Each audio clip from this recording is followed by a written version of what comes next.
Today we're going to talk all about this adorable Amigurumi Monster from the Mama Made Minis Knotted Lovey book. It's actually a Yeti. It's the little Yeti out of this pattern book. But we have put an entirely different combination of yarns together to make this cute and adorable. Let's hold it up close. Little monster. So Chelsea, what kind of yarns did you use to create this little girl? So my inspiration initially was this Loops and Threads faux fur yarn. It is pink. And I thought it would look really cute with this icy blue combination of Bernat Blanket, which is actually a sparkle yarn. Yep. And I made her horns with the rosy gold sparkle Bernat Blanket yarn. And I made her limbs with another Bernat Blanket yarn. And this was a variegated color? Yep, it's a variegated color, so it changes randomly. And on her hands, I used, what's it called? Premier Basic Chenille. Yeah, Premier Basic Chenille for her fingernails. Do you know what color that is? I really don't actually know. Okay, it looks like a mauve or some kind of a plum color. Definitely a mauve-y color. And then when it came down to making her legs, I changed to the same rose gold Bernat Blanket sparkle that I used on her horns for the knotted area. Okay, so how did you know how far to go on that? I just did it in the very long, like the 40 stitches that they make for making the knot. So I just changed to that color for that. Okay. And then changed back to the variegated limb color. Okay. And then used the same face color and ear color for her toenails. And that's that sparkle yarn. Yes. Is that seafoam? I think so. Okay. So Bernat Blanket, and this is also Bernat Blanket sparkle. Yep. And then what company was this faux fur? Loops and Threads from Michaels. Loops and Threads faux fur in pink. And I used the entire skein of this yarn. Wow. Wow. And did you use the same crochet hooks that the pattern calls for? Oh, no, not at all. Okay. I used I think it was a 10 millimeter hook for the giant fluffy yarn because that yarn is thick. It's so thick. Yep. And I switched to, I believe, the 8 millimeter hook for everything else for the Bernat Blanket pieces. Okay. So normally in the Mama Made Minis Knotted Loveys, they talk about a 7.0 millimeter crochet hook for the head. And then they use the next size, the 8 millimeter for the body. And they use the looser stitch so it makes it nice and soft because this isn't stuffed. But this is so fluffy. It's so fluffy. It almost seems like a stuffed Amigurumi. She's so thick and heavy. It feels like a total premium toy compared to what we usually make with just Bernat Blanket. Yeah, definitely. And then I love her eye feature. How did you embroider her eyes? I started with the black and made several loops of the black. And what yarn did you use for that? I can't remember if I used Parfait Chunky or if I'm pretty sure it's Parfait Chunky. It looks to me like Parfait Chunky. Yeah, I made another plushie recently with the Posh yarn, what's the brand? Big Twist. Yeah, Big Twist Posh. But I'm pretty sure this one looks fluffier like the Parfait Chunky. Premier Parfait Chunky. So you started with the black and it looks like you did 3 or 4 passes with the black maybe? At least. And then I just did 1 or 2 passes on the side with white.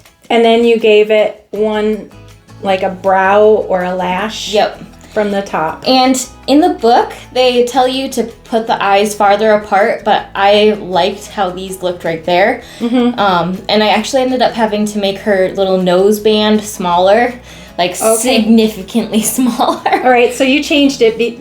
And did you put the nose on first and then decide on how to do the eyes? No, opposite. I did eyes first and then the nose. Okay.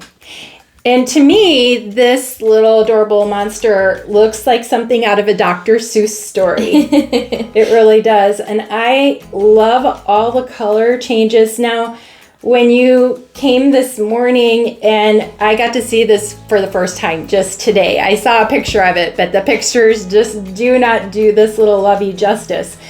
You told me that you actually had to crochet with the head inside out. Yeah. So explain what you did with that. Okay, so the head, I was evaluating as I was making it. The backside of crochet on fuzzy yarns like this, I always feel like it looks nicer than the front side.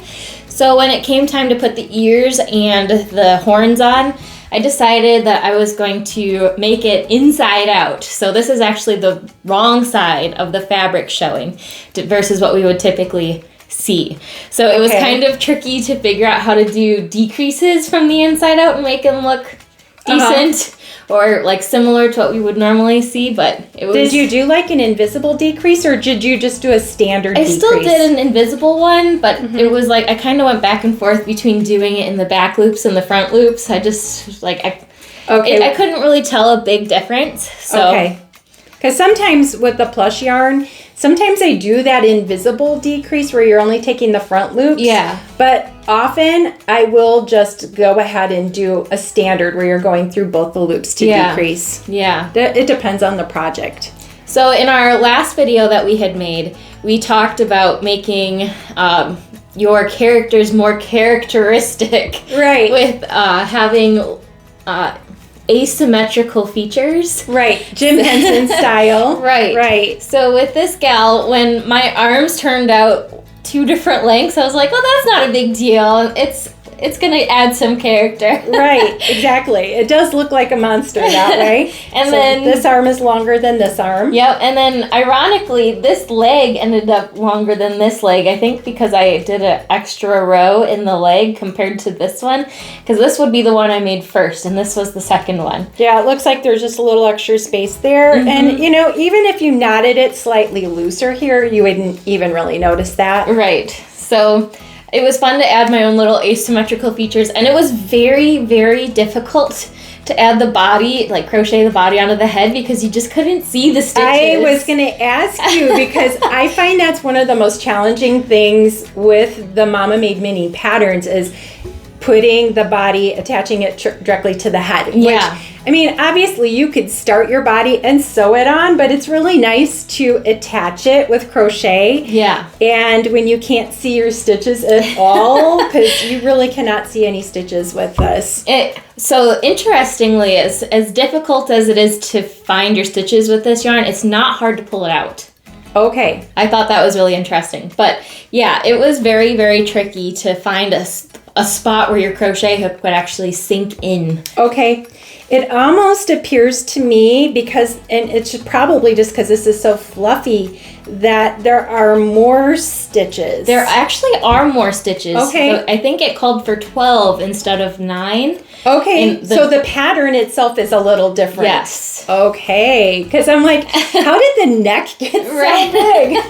Yeah, that was an interesting part of that pattern too. Yeah, I've had my eye on making this Yeti, and I've seen other crocheters who crochet for markets, like at Valentine they had the red, white, and pink stripes, and I thought that looked cool, or tan and blues and different colorways. And since we've started combining all different kinds of brands of yarn to make our amigurumis and to make them really unique, when you put this fluffy yarn on it at very first, I'm like, oh my gosh, this is just the most adorable thing, and now I want to make it. She to me looks like a cross between a Who from Whoville and the little boy with the animal hood on Where the Wild Things Are. Yes, absolutely. Is it Maurice Stanick or Standick? Something like that. Something like that. Yeah, the author on that. And it just reminds me of a cute little monster. It's so adorable.